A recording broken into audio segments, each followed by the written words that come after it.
Hai, selamat sore teman-teman. Ketemu lagi di Brown Bag Series dari Root Girls. Dan hari ini tema kita adalah laki-laki generasi baru anti kekerasan. Tapi apaan sih itu? Kenapa sih kita ngebahas itu?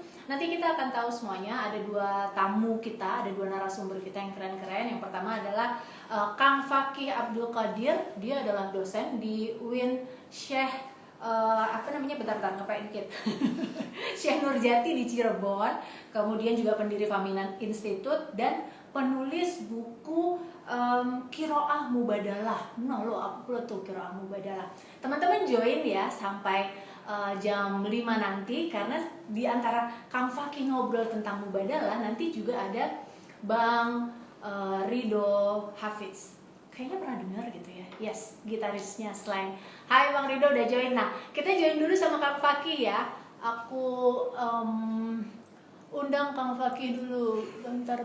Oke. Kang Fakih jauh-jauh loh. Kayaknya lagi nggak di Jakarta nih kalau ngeliat Instagramnya ya. Kayak lagi ada di Indonesia Timur gitu. Tapi nanti kita akan tahu. Sekarang kita ngobrol dulu sama Kang Fakih ya. Dan kita Ya. Hai Kang Fakih. Halo, selamat sore semuanya. Sore. Apa kabar Kang? Baik selalu nih. Gimana Mbak? Baik Mantap. dong. Mantap. Ya. Sabtu-sabtu nih Kang, jadi ngeganggu. Oh Eh, ya. Kang Fakih tadi aku udah kenalin tentang Kang Ah, Fakih, dosen, terus pendiri Fahmina Institute. Terus habis ya. itu dengar habis keliling Eropa ke 28 negara ngomongin tentang Enggak. mubadalah. Ya, Itu tapi nggak 28 nggak. aku sih lihatnya gitu, baca di blog orang loh bahkan kan, jadi dia nulis Oke, tentang ya. modelnya apa Ah. gitu, dia lagi ada di Eropa yang nulis blognya ini soalnya keren. Oh gitu ya. Nah Kang, ini sekarang ada banyak teman-teman kita yang ada di sini hari ini di BBS ada Brown Bag Series, acara Ya. rutinnya Root Girls. Kalau orang-orang pengen tahu apa Root Girls itu apaan sih gitu, cara gampang ingatnya adalah ruang temu generasi sehat gitu aja ya, cara Ya. gampanginnya Kang. Nah, Qiraah Mubadalah itu bukunya. Kalau Mubadalahnya sendiri apa sih Kang sebenarnya, boleh diceritain Kak? Ya, sedikit singkat ya. Mubadalah itu kalau mau singkat ya artinya kesalingan, yaitu relasi antara dua individu, misalnya kalau konteks keluarga antara suami dan istri, di mana masing-masing memandang diri dan pasangannya sebagai manusia yang setara, sama-sama bermartabat, sehingga satu sama lain saling menghormati. Dan karena itu, untuk sesuatu yang dianggap baik, akan diusahakan dan dirasakan bersama. Begitupun hal yang dianggap buruk akan dihindari oleh keduanya dari keduanya. Misalnya senyum yang yang indah, yang menggairahkan, yang memberi semangat, itu baik dan sehat, terutama masa pandemi ini. Nah itu perlu, tidak bisa kita hanya menuntut pasangan kita senyum, kita cemberut mulu karena alasan gaji nggak ada dan lain-lain. Hal yang sama tentang keburukan, misalnya marah-marah, menista, merendahkan, menyakiti, apalagi sampai kekerasan, memukul, dan yang lain. Itu kan buruk, jadi tidak ada satu orang merasa berhak atas nama apapun melakukannya. Dan karena itu perlu dihindari dari keduanya. Karena prinsip mubadalah itu kira-kira adalah kebaikan yang kita inginkan, kita usahakan bersama, keburukan yang tidak kita inginkan juga kita hindari bersama. Itu secara umum, Mbak. Jadi, nah saya kan subscribe YouTube-nya Kang Fakih tuh. Jadi semalam Oke. tuh jadi kayak pengajian gitu, scrolling. Ada, iya kan kalau ngomong relasi gitu, misalnya Iya, kita sama anak perempuan kita gitu ngomong, nanti nak, kalau perempuan ya anaknya, nanti nak ya. kalau udah nikah carilah suami yang bisa menjadi imam gitu kan. Tapi kemudian saya lihat di YouTube-nya ternyata nggak ada tuh imam makmum dalam relasi itu dia. Coba ceritain dong Kang, mungkin Ya teman-teman itu juga karena tertarik. jadi pernikahan itu bukan sholat jamaah. Yang Ah, satu imam dan makmum bukan. Karena kalau imam dan makmum, nanti makmumnya bisa lebih dari satu. Bisa juga makmumnya laki-laki lagi boleh. Kan bukan begitu. Tapi adalah sebuah kesepakatan untuk hidup bersama mengelola rumah tangga di mana kebaikan keburukannya betul-betul ringan sama dijinjing, berat sama dipikul. Al-Quran sendiri kan menyebutnya sebagai zawaj atau berpasangan. suami dan istri dalam bahasa Al-Quran disebut sebagai zauj. Zauj itu artinya pasangan. Pasangan itu ya artinya adalah orang yang siap untuk saling melayani, saling menolong. Dalam bahasa Jawa juga suami istri disebut garwo, sigaring jiwo. Jadi ya suami garwonya istri, istri garwonya suami. Itulah yang lebih tepat untuk dikatakan, bukan antara imam dan makmum, tetapi antara sayap kiri dan sayap kanan. Di mana hidup kita tidak bisa kalau cuma satu, dalam konteks berelasi maksud saya. Begitupun kita tahu dalam Al-Quran disebut sebagai libasun. Jadi suami itu kata Al-Quran adalah pakaian bagi istri, dan istri adalah pakaian bagi suami. Nah, pakaian itu kan ya saya kira sama-sama tahu artinya saling menutupi, saling menghangatkan, saling memberi citra yang baik ketika bermasyarakat, tidak membiarkan misalnya istrinya itu pendidikannya rendah lalu dihina-hina dia diam saja misalnya. Begitupun mungkin tidak membiarkan suaminya dihina-hina karena sesuatu dan lain hal. Jadi itu lebih tepat dibanding perumpamaan imam dan makmum. Tapi tentu saja ada hari-hari di mana kita perlu ada orang yang lebih punya pengetahuan untuk menjadi imam misalnya atau memimpin, atau itu biasa dan bisa perempuan, bisa laki-laki, tergantung siapa yang punya kapasitas, keahlian, dan kemampuan.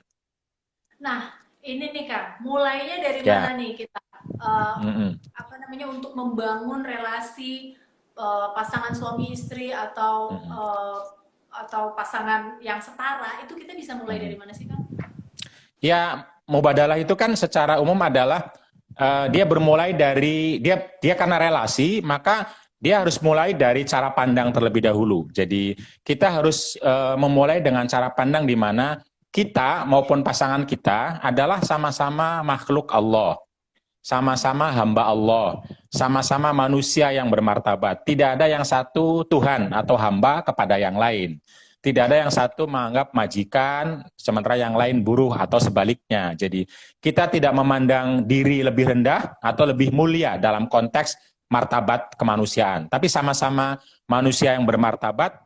Dan ketika ada kapasitas lebih pada kita atau pada pasangan kita, itu sama sekali tidak membuat kita lalu punya hak untuk melakukan pelecehan, kekerasan, memandang rendah, dan lain sebagainya. Misalnya punya uang lebih, punya ilmu lebih, punya jabatan lebih, atau sebaliknya, itu bukan alasan sama sekali untuk lalu melakukan pelecehan atau memperdaya, tapi sebaliknya kapasitas yang kita punya kita gunakan untuk melindungi dan memberdayakan. Jadi cara pandang itu penting sehingga tidak lagi ada kata-kata adik manis, adik cantik, mari sini. Begitu sudah berubah, sono, sana, saya akan cari yang ganti yang lain. Ini kan seringkali cara pandang laki-laki yang lebih kepada sensualitas, itu membuat relasi akan timpang. Hal yang sama juga mungkin bagi beberapa perempuan yang memandangnya ada uang abang disayang, nggak ada uang abang ditendang. Nah itu sama cara pandang yang hanya melihat satu sisi dari manusia, itu ketubuhan, padahal manusia baik laki-laki maupun perempuan punya sisi-sisi spiritual, sisi intelektual, sisi sosial yang itu bisa menjadi modal untuk satu sama lain saling menghormati dan hidup berkeluarga dengan bahagia dan membahagiakan. Gitu Mbak. Keren. Nah, jadi cara pandang terlebih dahulu. Betul. Untuk kemudian melangkah kepada tindakan untuk saling menghormati, tentu saja lalu saling menolong, saling melayani, dan saling melengkapi satu sama lain. Dan itu dimulainya kedua belah pihak ya Kang, jadi nggak cuma laki-laki yang berubah, tapi perempuan juga harus ikut berubah ya, dua-duanya. Oh ya, tentu. Jadi kedua belah pihak, karena berelasi tidak bisa sendirian. Betul. Dia harus kedua belah pihak, yang anggaplah yang merasa punya kapasitas maupun yang merasa tidak punya, harus maju ke depan bahwa dia merasa sebagai manusia yang bermartabat, yang harus dihormati dan menghormati, dicintai dan mencintai, dilayani dan melayani. Ya. Ini nih Kang, kalau kata anak muda sekarang. Ini. Sarah apa namanya? Ya. Sarangeo ya. Ya, Kang, ini kan gimana? Masa pandemi ini katanya nih, jadi banyak pasangan yang justru saling mengenalnya nih sekarang gitu, karena mau nggak mau terpaksa kerja di rumah, anak sekolah di rumah gitu. Nah, membangun mubadalah di masa krisis ini nih Kak. Ini kan konon kabarnya malah banyak yang pada berantem-berantem gitu. Iya, Tapi bener itu kan? dia. Iya, 8 jam, 10 jam di luar rumah. Nah ini gimana nih ya. Kak? Ya itu artinya relasinya sesungguhnya tidak memiliki pondasi yang kuat. Jadi ini adalah merupakan semacam apa ya? Jadi kacamata pembesar bahwa relasi kita ternyata tidak kuat kalau hanya ketika mengalami pandemi atau ketika kita punya waktu yang seharusnya berkualitas malah bertengkar, malah saling menyakiti, malah KDRT atau malah ada yang satu tidak peduli kepada yang lain. Nah, itu artinya pondasinya tidak kuat. Nah, pondasi relasi itu adalah keseimbangan, keadilan, dan kesetaraan pondasinya. Pilarnya kalau dalam konteks suami istri adalah tentu saja ikatan yang kokoh, berpasangan, lalu saling berbuat baik, saling berkomunikasi, dan saling rela satu sama lain atau merelakan. Jadi merasa rela dan membuat pasangannya rela. Nah, kalau ada ada sesuatu yang mungkin akan melukai atau bahkan melukai, itu berarti pondasinya kurang kokoh. Kalau pondasinya kokoh, mungkin istilahnya Mbak Alisa, bensin cintanya kurang, tangkinya kurang. Jadi itu perlu diisi. Nah, saya pikir seharusnya atau idealnya ketika ada waktu lebih pada masa pandemi ini, maka satu sama lain itu justru bagaimana menggunakan waktu ini untuk meningkatkan, menguatkan relasi tersebut. Sehingga tidak bisa yang satu memperoleh beban. Ini kan kalau waktu di rumah banyak, semua keluarga di rumah, waktu di rumah banyak, maka makannya jadi banyak, pakai yang dipakai jadi banyak, yang kotor jadi banyak, kamar berantakan jadi banyak. Nah, kalau yang mengerjakan cuma satu orang, ya itu pasti akan stres, akan mengalami kekerasan, lalu terjadilah konflik dan lain-lain. Nah, justru pada saat kita punya waktu yang banyak ini, mari kita bangun sebuah relasi yang saling menguatkan satu sama lain. Mana yang dianggap baik, misalnya mengasuh anak itu baik, ya ayo barengan. Membersihkan rumah itu baik, ya ayo barengan atau bersamaan atau gantian siapa kamar mana dan lain sebagainya. Tidak bisa dibiarkan sendirian, nanti akan timbul kemarahan yang menciptakan ketika orang yang merasa kuasa, mempunyai tenaga lebih, atau merasa dia menjadi pemimpin, lalu timbullah kekerasan-kekerasan. Itu artinya dia tidak memiliki self-control. Kalau bahasa Nabi itu, lelaki yang kuat itu bukan lelaki yang mampu mengalahkan bertarung orang lain, tapi mampu mengelola nafsunya, terutama ketika marah, sehingga tidak destruktif kepada orang lain. Nah, itu baru lelaki sejati, lelaki pencinta Nabi adalah lelaki yang mubadalah. Lelaki Gitu, generasi Mbak. baru Ya. ya Kang ya. Generasi baru gitu, Mbak, ya. Nah, ini nih ngobrol-ngobrol bicara tentang generasi mubadalah, generasi baru. Untuk memulai berkesalingan ini, karena kan selama ini kita secara sosial udah diajarinya gitu ya, laki-laki pemimpin, perempuan yang ngikutin gitu. Itu kita mulai dari kapan nih, Kang? Ya, sebenarnya kita bisa belajar dari siapa tuh Mbak? Seven Habits tuh Mbak. Ayo. Oke. Stephen Covey. Ya. Jadi kadang-kadang kita ini menjadi pribadi yang sudah sedemikian rupa biasa dimanja, tidak mandiri, dikit-dikit minta tolong, terus lalu menyalahkan orang lain. Hujan disalahkan, nggak ada payung disalahkan, panas juga disalahkan, kaca, piring, pecah, kotor, salah orang lain terus salahkan. Nah, ini pribadi yang seperti inilah yang nanti akan menciptakan relasi yang tidak mubadalah nantinya. Dikit-dikit minta tolong orang lain, tapi ketika ada kesalahan, orang lain yang disalahkan. Nah, karena itu perlu diajarin bagaimana menjadi pribadi yang mandiri, yang bertanggung jawab, yang cirinya kalau kata Stephen Covey itu kan 3P, proaktif, punya rencana, dan memiliki prioritas. Nah, itu penting, pribadi-pribadi yang dia proaktif untuk melakukan kebaikan, untuk menghindari keburukan, dia proaktif. Pada saat yang sama dia juga punya rencana mau melakukan apa ke depan. Jadi sekalipun pandemi ini waktu banyak, ya dia punya rencana apa yang dilakukan. Setelah punya rencana, membuat prioritas. Tapi tentu saja tidak cukup dalam konteks relasi, cuma pribadi mandiri. Karena kalau suami istri sama-sama mandiri, nantinya ada sama-sama kerja, bukan kerjasama. Nah, padahal dalam konteks relasi suami istri harus mubadalah. Nah, perlu ditingkatkan dari mandiri atau dari independen menjadi interdependent. Jadi meningkat menjadi orang yang saling memenangkan ketika terjadi konflik, saling memahami ketika terjadi perbedaan, saling mengkolaborasi potensi yang ada antara suami dan istri, dan tentu saling menyeimbangkan antara dua kutub yang kadang-kadang tidak bertemu, misalnya domestik publik, kepentingan manggung misalnya sama kepentingan di rumah, kadang-kadang dihadapkan pertajam. Nah itu nggak bisa, karena hidup tidak semuanya manggung, tidak semuanya di rumah, tidak semua harus selalu diseimbangkan satu dengan lain. Jadi P3 4M, Mbak. Proaktif, punya rencana, prioritas. Lalu dalam konteks berelasi, saling memenangkan, saling memahami, saling mengkolaborasi, dan saling menyeimbangkan. Wah, ini Nah dijadiin itu list mantap nih Kang. 3 ya, S, 4 S ya. 4 S, Oke. 4 SM, saling. 4 SM ya. Karena kalau mubadalah harus ada salingnya, Mbak, harus ada salingnya. Iya, saling. Ya. Oke. Ini kayaknya ada beberapa teman-teman yang komen deh Kang. Bentar, aku Ya, gimana tuh? Oh nih Mbak Fitri Indra Harjanti, couldn't agree more, Kang Ustadz katanya. Oke. Terus makasih. Iya, atas lagi tadi ada, bentar. Oh, komennya sih positif-positif. Saya seneng banget ini dengernya. Oh ini Mbak Mary, yes harus saling menghargai katanya. Ya, betul. Nggak pernah bosen denger, ini banyak fansnya Kang Faki nih ya. Terima kasih Oh banget. gitu. Iya banyak banget ini.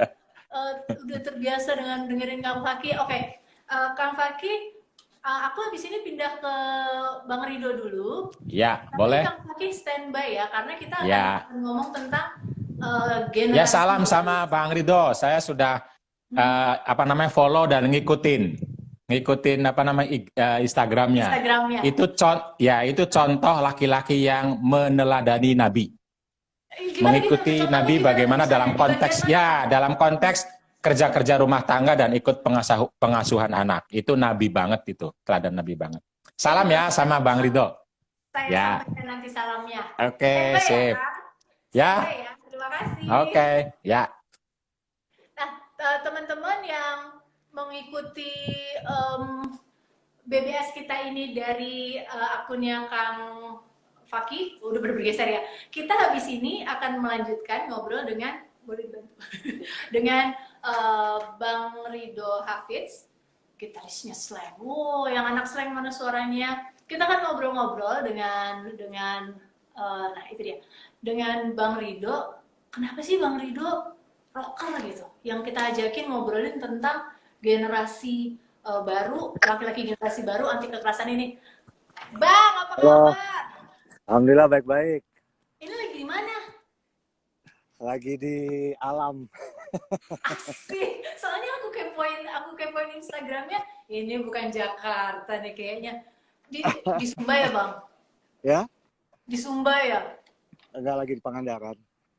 Asik, Pangandaran. Wow, keren banget. Sama anak-anak sama istri kah? Iya, jalan-jalan. Asik banget.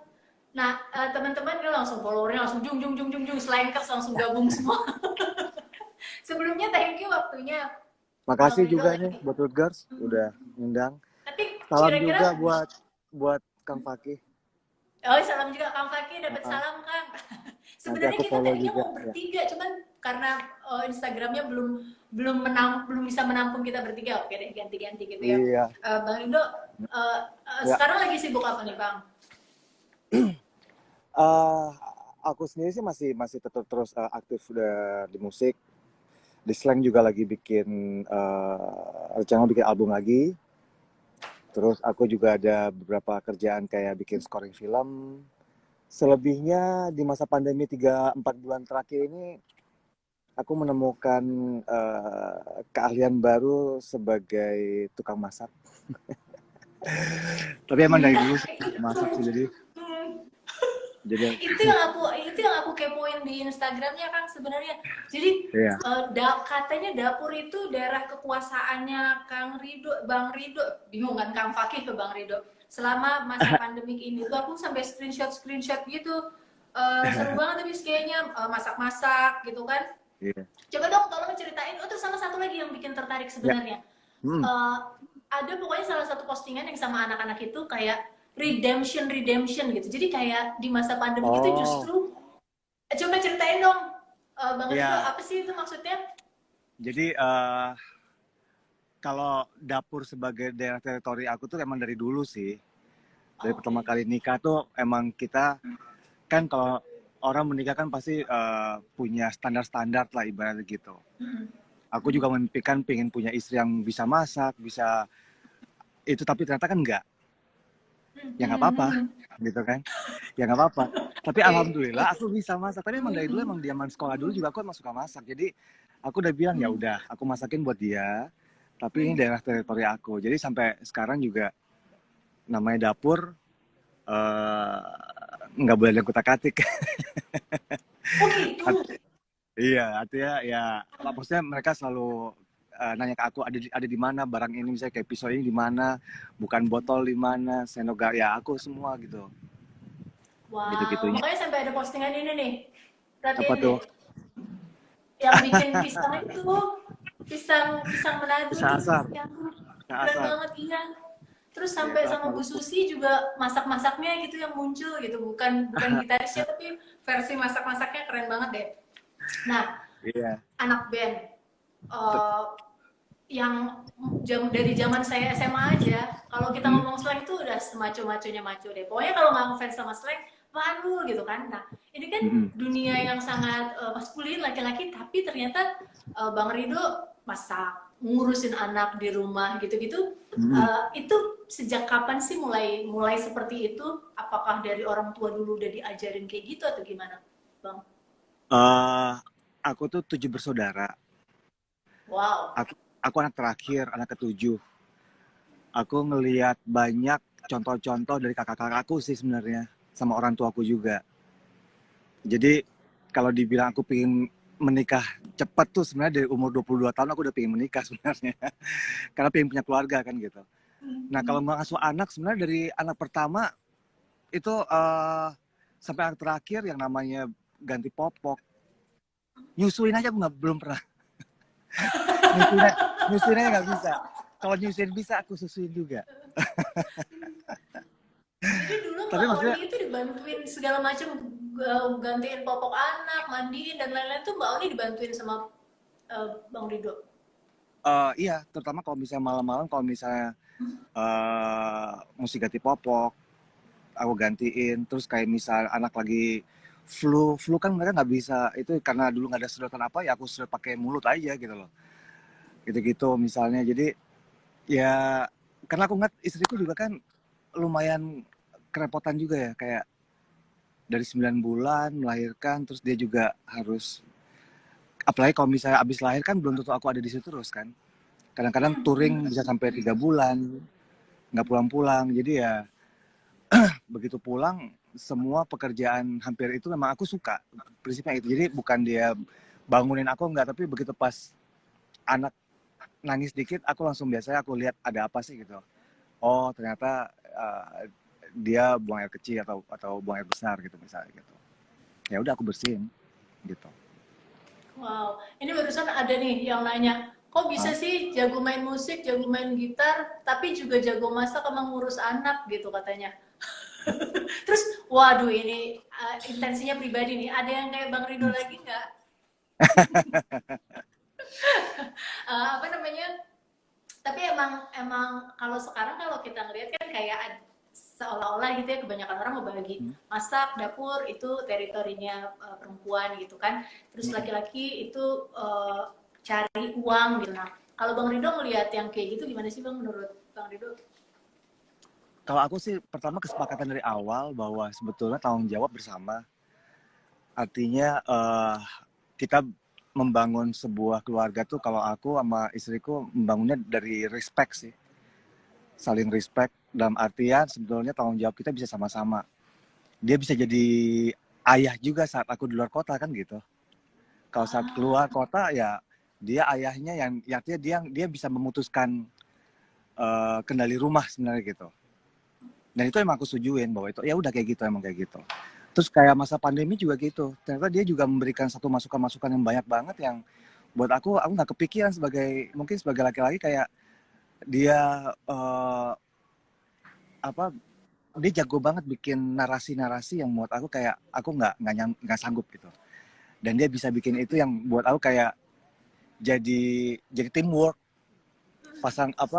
keluarga tuh kayak jadi teamwork dari support sistemnya jadi berfungsi karena istri anak semua juga sama-sama mensupport. Anak-anakku juga bantuin aku kalau lagi masak, walaupun aku iming-imingin misalnya pekerjaan dia satu hari misalnya berapa ribu gitu misalnya, ya buat aku jadi dia juga belajar buat bekerja sih sebenarnya, artinya tapi di rumah maksudnya gitu ya, dan dia mau gitu ya udah gitu.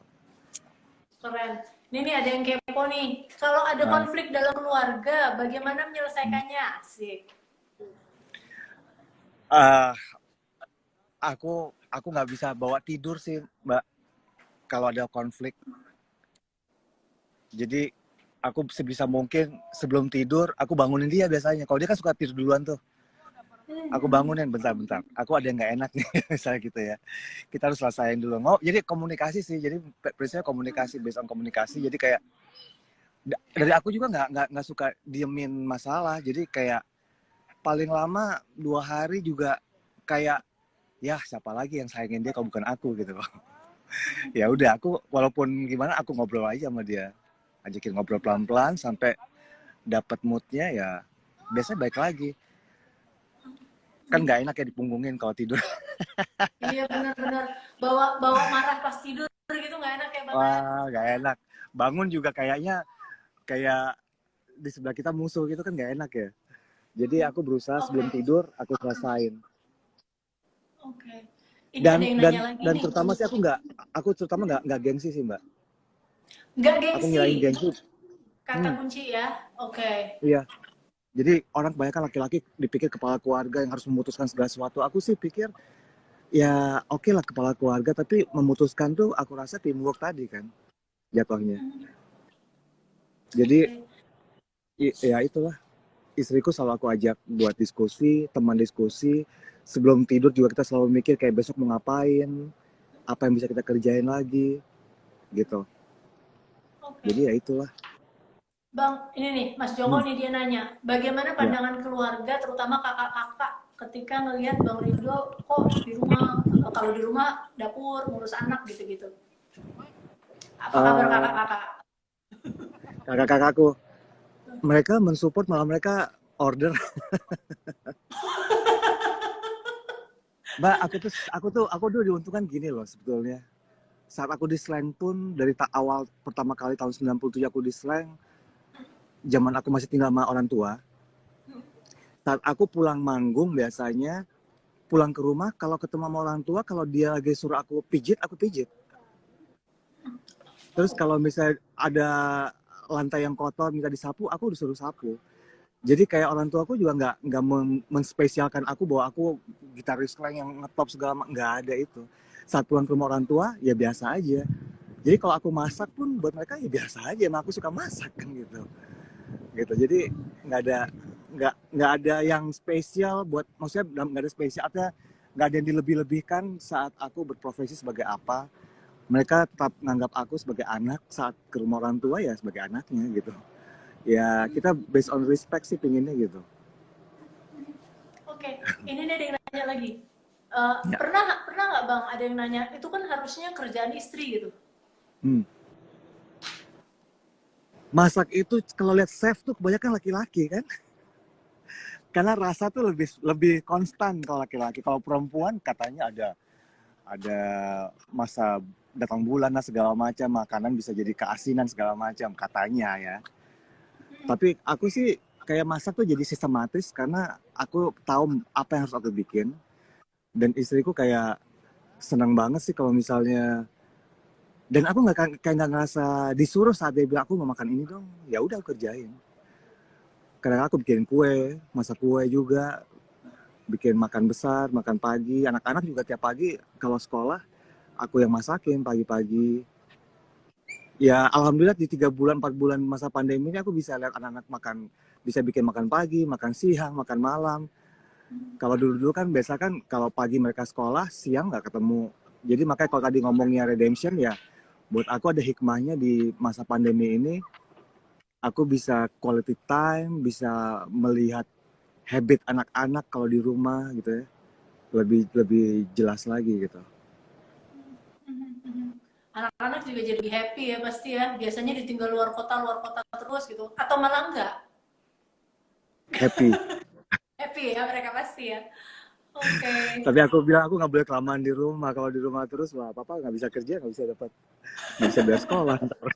Oh, bener. Tapi moga-moga enggak lah ya. Amin. Bang, Tapi ada jalan kok Mbak. Aku percaya kita sebagai manusia, apalagi laki-laki, punya kesempatan buat mencari kelebihan-kelebihan kita yang asal kita nggak gengsi aja sih, gitu. Selama dikerjakan dengan hati, bener. nggak gengsi, pasti ada jalan. Oke.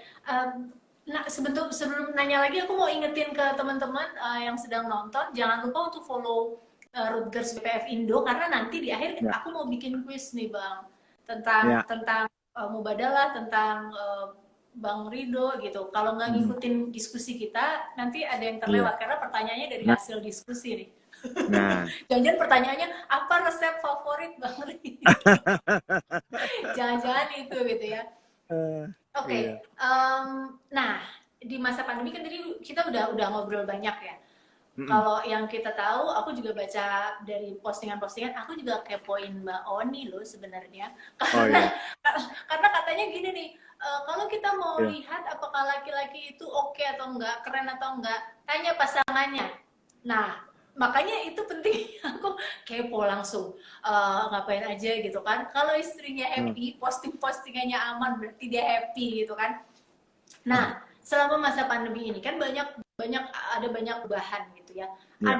Ada yang berubah nggak sih dari tadinya, itu tadi termasuk diantaranya banyak laki-laki yang stres karena penghasilannya jauh berkurang diantaranya gitu kan. Kemudian jadi mau nggak mau biasanya sehari cuma 4-5 jam sama istri, selebihnya buat kerja atau tidur, itu jadi full sama anak-anak juga full gitu. Ada pengaruh nggak, Bang? Di masa pandemi ini kalau kita ngomong penghasilan ya sebenarnya kalau nggak, akhirnya gini loh, poinnya jadi kayak kita men-switch standar. Mungkin kalau biasanya kita, ya kalau ngomong ininya mungkin biasanya mungkin seminggu 2 kali 3 kali kita makan di luar, ini cuma 2 minggu sekali misalnya. Itu kita turunin standar kita dulu nih. Anak-anak yang karena di rumah uang jajannya juga mungkin ya oke, kita turunin. Tapi aku berkomitmen untuk mereka tetap sekolah, mereka tetap makan, semua aku siapin gitu ya, maksudnya aku sini. Dan ya buat aku sih kayak selama kita bisa standar kita tuh jangan ketinggian juga sih kalau untuk kondisi seperti saat ini gitu. Artinya realistis bahwa ini dalam kondisi susah semua.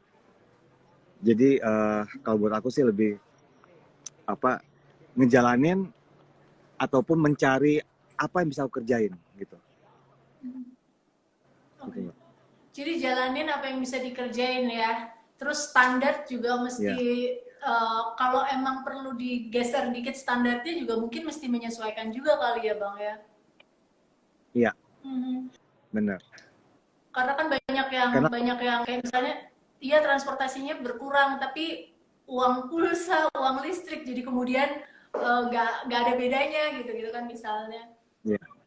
Ya benar, karena anak-anak juga kan di rumah tuh otomatis ya kayak AC nyala hampir biasanya pagi sampai sore nggak nyala, sekarang nyala terus kan. Listrik otomatis ya itu sebuah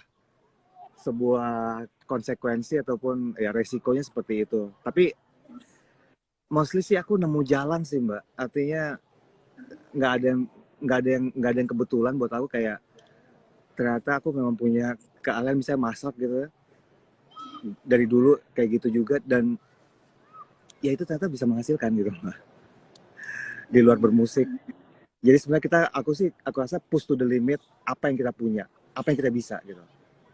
Biasa kalau kita suka ngebatasin bahwa aku tuh hanya bisa ya udah yang begitu aja gitu loh.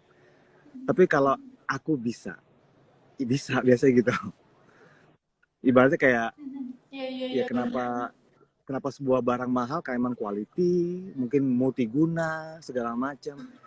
Ya aku rasa manusia juga karena uh, nilainya jadi berharga karena emang kita punya multiguna dan bisa berfungsi banyak kan gitu. Benar banget, Gitu. benar banget. Ini ada yang request nih Bang, Ya. dari Khalid. Dia bilang, Ya. Bang, bikin dong lagu tentang laki-laki maco anti kekerasan. Ada nggak sih lagunya slang yang kayak gitu Bang? Temanya? Ada, Banyak nggak ya? ada, ada. Apa tuh Uh, judulnya?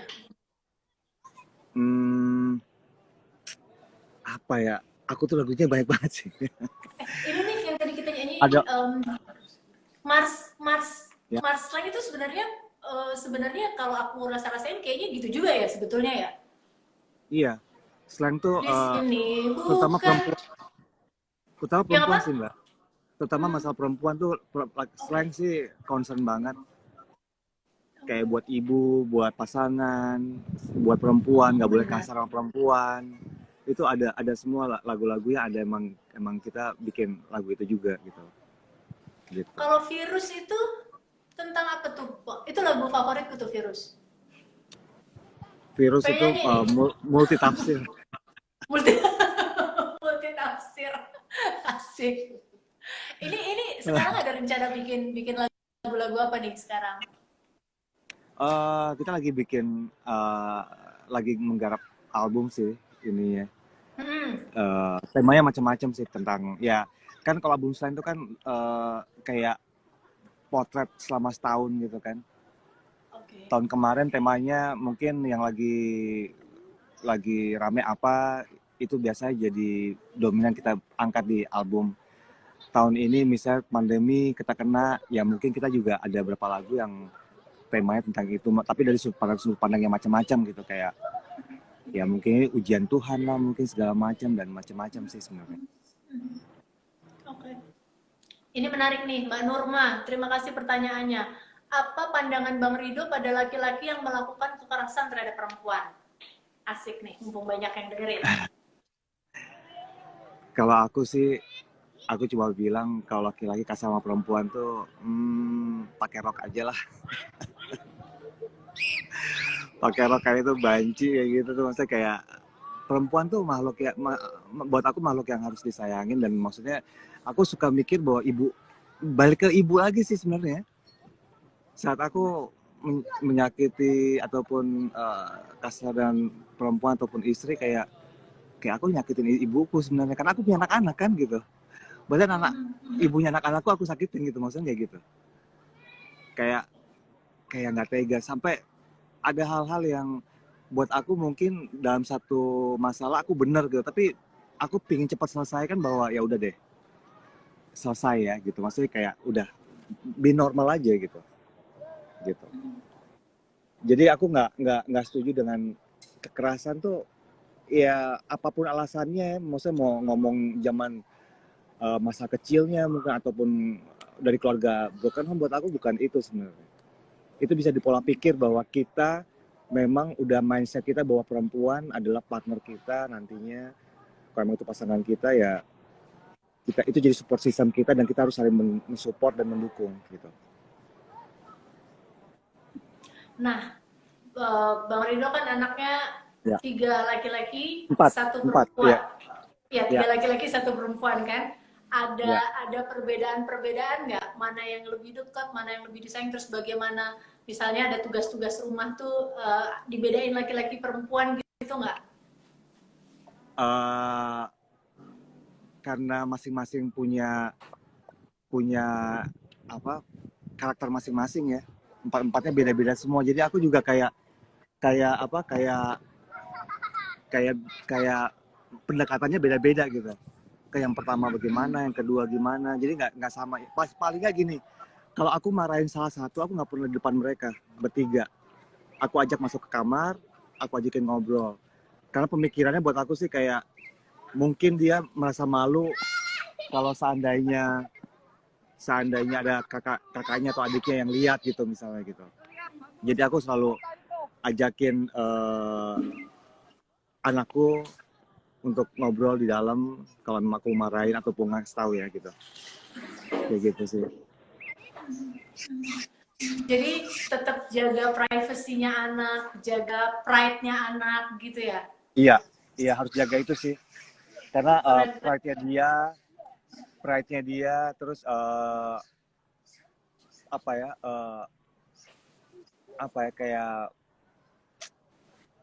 aku nggak mau bikin mereka jadi down gitu loh. Karena buat aku juga saat aku ngajak ngobrol juga itu poinnya antara ngasih tahu karena kita diskusi gitu.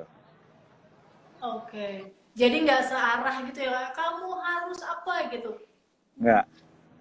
Karena anak-anak sekarang juga kayak gitu sih, Mbak. Iya. Anak sekarang juga kan anak-anak sekarang juga kayak nggak pinginnya emang diskusi gitu. Jadi mesti diajak ngobrol ya emang ya. Oke. Terus oh ini nih sekarang ada banyak teman-teman slankers yang pada ngikutin. Tadi aku lihat tuh ada Papua hadir, Ternate hadir, kota-kota Bekasi jangan salah, suaranya paling kencang nih kayaknya dari seluruh Indonesia. Nah, coba dong dari Bang Rido gitu ya buat teman-teman, ada nggak sih saran untuk para slankers? Kan identiknya tuh kalau dengerin slang kayak aku bilang tadi kan, wah cowok-cowok maco keren gitu kan. Saran-saran buat mereka biar kayak Bang Rido gitu, kayaknya semua slankers idola deh kalau kayak Bang Rido. Kalau buat slankers sih pertama harus pekerja keras sih. Saranku sih harus pekerja keras, dan buat yang cowok-cowok semaco-maconya kita, kalau udah ibaratnya kayak udah bertemu sama perempuan, sama mama ibu gitu, itu harus dihormati banget gitu. Kalau di kampungku, misalnya di Ambon gitu, ini bercandaan doang sih. Kayak misalnya kalau kita lagi berantem terus ibu lagi nelpon, bentar saya stop dulu berantemnya, ibuku manggil. Jadi nggak jadi berantem.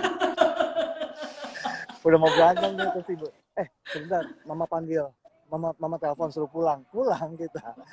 Jadi emang itu kayak jimat kita perempuan tuh udah, buat aku ya gitu. Maksudnya kayak ya mungkin itu bisa jadi masukan juga buat slankers, cowok-cowok, perempuan itu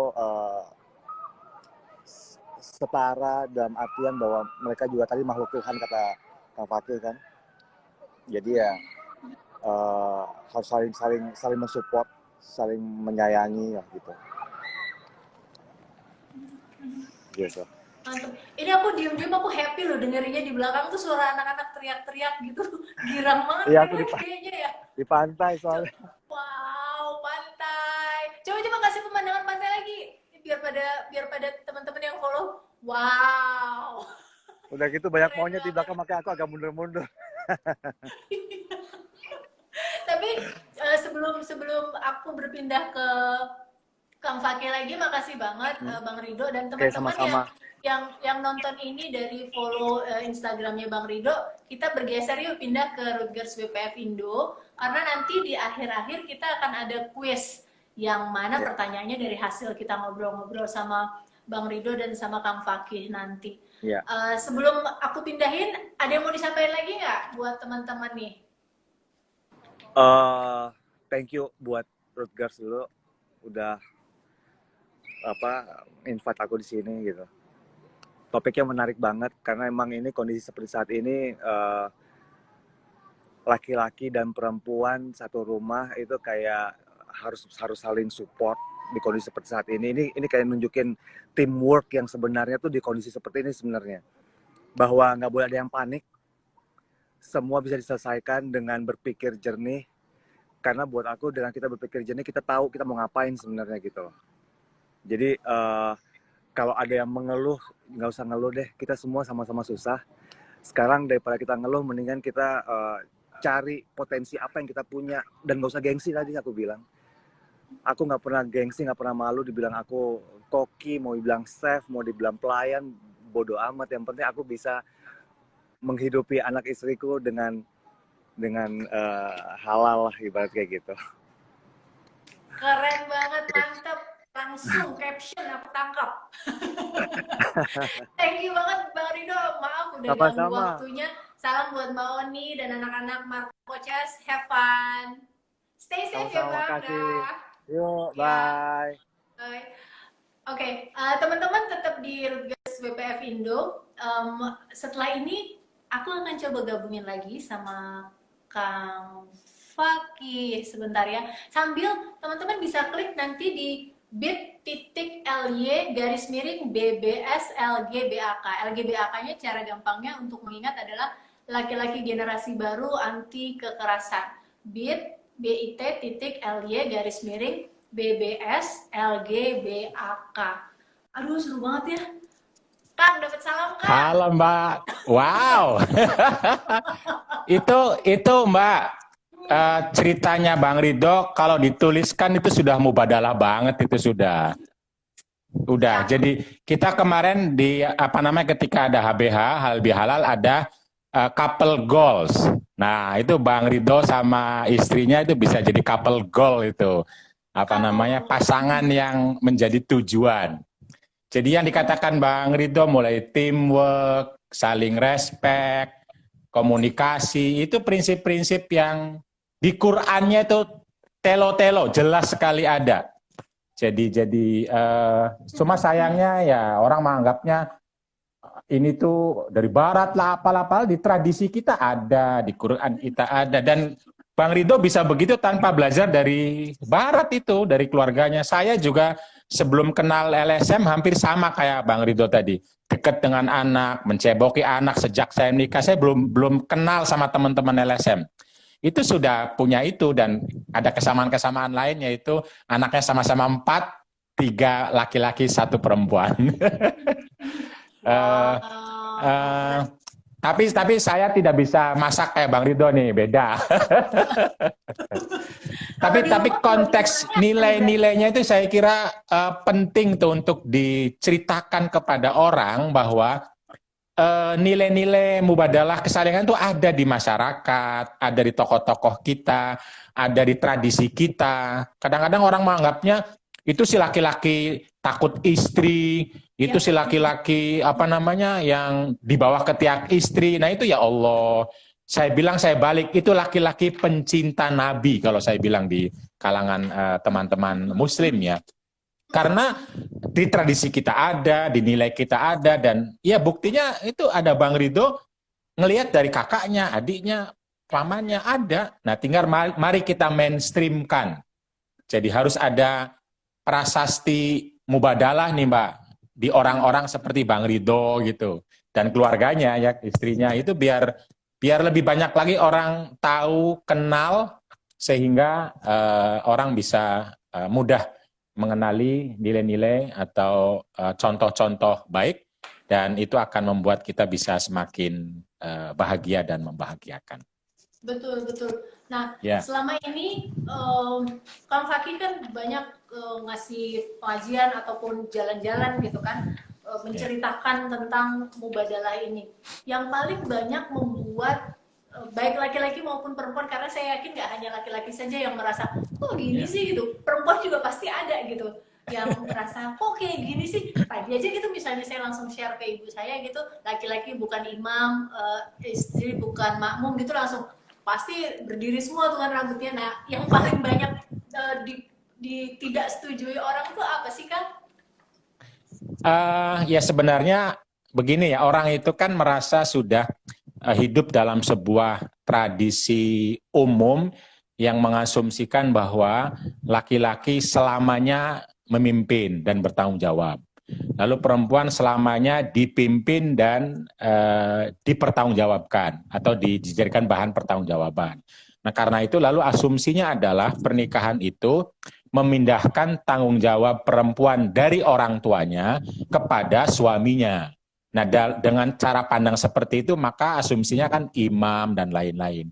Padahal menurut saya ini cara pandang saja ketika ketika hidup itu asumsinya cuma ekonomi. Asumsinya, jadi asumsinya ekonomi, dan yang punya ekonomi asumsinya cuma laki-laki. Ya mungkin dulu banyak seperti itu ya. Jadi asumsi dasarnya itu adalah bahwa laki-laki itu hanya perlu seks dari perempuan, perempuan hanya perlu uang dari laki-laki. Nah, ini asumsi ini ditanamkan sedemikian rupa sehingga jadi norma-norma yang lalu kemudian jadilah tadi pemimpin, kepala rumah tangga. Padahal hidup ini sangat fleksibel, dinamis, terjadi naik turun dan terjadi berbagai keadaan yang itu hanya bisa dikelola dengan prinsip-prinsip mubadalah, teamwork, dengan perbedaan-perbedaan kondisi tadi. Karena kalau selamanya laki-laki memimpin, saya kira nggak mungkin. Laki-laki ada sakitnya, ada tidak bekerjanya, ada tidak mampunya. Pada sisi yang lain, banyak perempuan punya kapasitas, punya kemampuan, punya keahlian, punya uang, punya jabatan, dan lain-lain. Nah, itu yang paling mungkin adalah ya teamwork, kalau kata Bang Ridho, saling respect. Siapa yang bisa, silahkan maju ke depan. Kalau sama-sama bisa, gantian. Kalau sama-sama sempat. Kalau sama-sama tidak bisa, nggak usah kecewa, nggak usah bingung, cari orang lain. Sama-sama bisa masak, gantian masaknya. Sama-sama nggak bisa masak, pesan GoFood. Ngapain ribut gitu loh. Itu aja. Karena hidup kita sangat fleksibel. Kalau dulu kan mungkin memang asumsinya laki-laki terus yang berdagang, berjualan, perempuan terus yang masak. Walaupun ada juga ya dinamika. Tapi sekarang dinamikanya sudah sedemikian rupa, hanya mungkin bisa dijawab dengan prinsip-prinsip mubadalah. Jadi tantangan yang paling utama memang bagi orang-orang yang merasa saya harus selalu bertanggung jawab sebagai laki-laki. Atau perempuan, saya harus memiliki orang yang bertanggung jawab kepada saya, itu imam tadi. Perasaannya begitu terus, itu bisa jadi juga akan menyakiti dirinya ketika realitasnya tidak demikian. Misalnya ternyata perempuan yang punya pekerjaan, dia akan bingung, dia yang punya pekerjaan, suaminya tidak punya, maka suaminya akan dimarahin karena tidak bertanggung jawab. Padahal dia sudah bertanggung jawab, mencari kerja nggak dapat. Kenapa tidak bergantian saja gitu loh. Sehingga si suami atau si istri bisa sukses di luar ketika rumah tangga di dalamnya dikelola oleh suami. Atau bergantian itu. Nah, kondisi tradisi masa lalu yang menjadi norma atau kesadaran itu yang tantangan besar, lalu dibawalah agama, dibawalah ajaran-ajaran, padahal bisa jadi nggak ada ajarannya, tidak ada ayat Qur'annya, tidak ada hadisnya, tapi karena sudah ada di kesadaran, maka asumsinya iya laki-laki itu imam, iya perempuan itu makmum. Saya bilang emangnya sholat gitu loh. Kan kita nggak sholat 24 jam, enggak.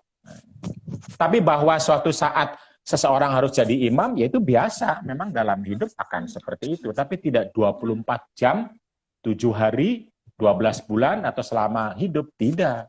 Seperti Bang Ridho tadi, Bang Ridho yang manggung 3 bulan, ya imam di rumah itu adalah perempuan gitu loh. Prakteknya kan begitu. Dia yang memutuskan, dia yang mengambil alih, dia yang bertanggung jawab. Dan itu imam. Dan hadis Nabi mengatakan, kalau pengen tahu hadisnya, al-mar'atu ra'iyatun. Ra'iyah itu artinya imam, kepala rumah tangga.